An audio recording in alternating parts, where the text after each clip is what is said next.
हाँ, वो वीडियो गलती से बंद हो गया था, हम उसी को कंटिन्यू करते हैं जो लास्ट वीडियो है।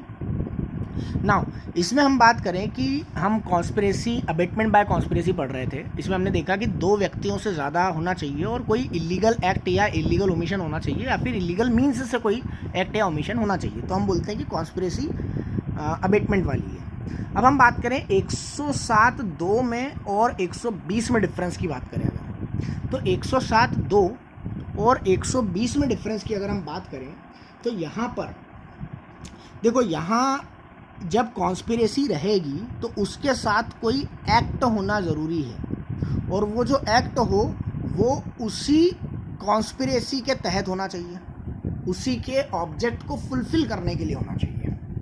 बट यहाँ पर केवल कॉन्स्पिरेसी ही काफ़ी है, यहाँ एडिशनल उसके साथ एक्ट की ज़रूरत नहीं है। यहाँ क्या है, 107(2) में कॉन्स्पिरेसी तो चाहिए ही चाहिए, साथ ही साथ उसके साथ कोई एक्ट भी चाहिए एडिशनल, तो जाकर 107(2) फॉर्म होगा।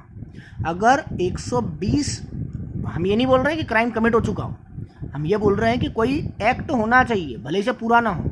जैसे अपन बात करें कि कॉन्स्पिरेसी थी, किसी को मारने की कॉन्स्पिरेसी थी, क्लियर, अबेटमेंट बाय कॉन्स्पिरेसी है, तो किसी को मारने का षड्यंत्र है तो कम से कम बंदूक वगैरह ले लियो, क्लियर, बंदूक से अगर मारना है तो बंदूक वगैरह ले लियो।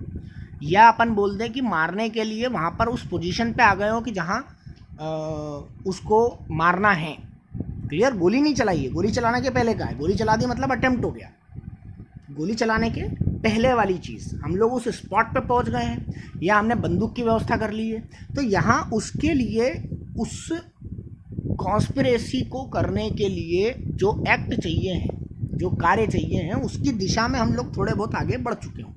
हम ये नहीं बोल रहे हैं कि बिल्कुल हम लोग स्पॉट तक ही पहुंच गए हैं तभी तक हम बात करेंगे। अगर उसने केवल बंदूक भी खरीद ली तो भी हम बोल सकते हैं कि हाँ उसने एक्ट किया है, क्लियर। तो यहाँ पर कॉन्स्पिरेसी के साथ में थोड़ा सा एडिशन और हो रहा है वर्क का, बट 120(a) में देखिए तो यहाँ केवल कॉन्स्पिरेसी ही ऑफेंस क्रिएट कर रही है। ये बेसिक सा डिफरेंस है 107(2) और 120(a) में, जो कि हमको केस स्टडी में पूछा जा सकता है। ना आगे हम लोग बात करें कि वो जो कार्य है, जो हम लोग इसमें 107(2) में अगर बात कर रहे हैं, तो वो जो कार्य है वो या तो घटना के पूर्व होना चाहिए या घटना घटित होते समय होना चाहिए, और उससे जो कार्य है घटना घटित का वो थोड़ा सा इजी वे में हो जाना चाहिए, क्लियर। बेसिकली अगर हम बोलें तो वो जो एक्ट है उससे इस कॉन्स्पिरेसी को या वो क्राइम को कमिट करने को थोड़ा सा इजी वे में हो जाएगा, क्लियर, वो सुविधा बन जाए, सुकर, जिसको शुद्ध हिंदी में बोलेंगे सुकर बन जाए, सुविधाजनक बना रहा है वो, तो उसको हम लोग एक्ट यहाँ पर बोलेंगे। ना अब अगर अपन बात करें जैसे अपन बात करें कॉन्स्पिरेसी में कि अगर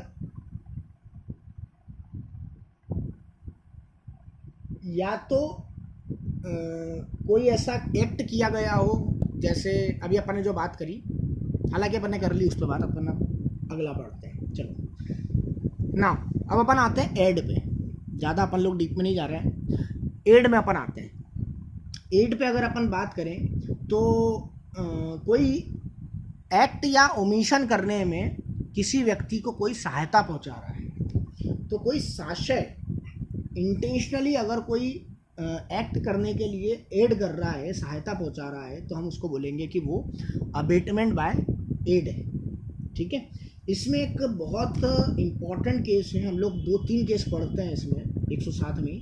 जैसे हम लोग बात करें emperor versus Fayaz Hussain, emperor versus Fayaz Hussain.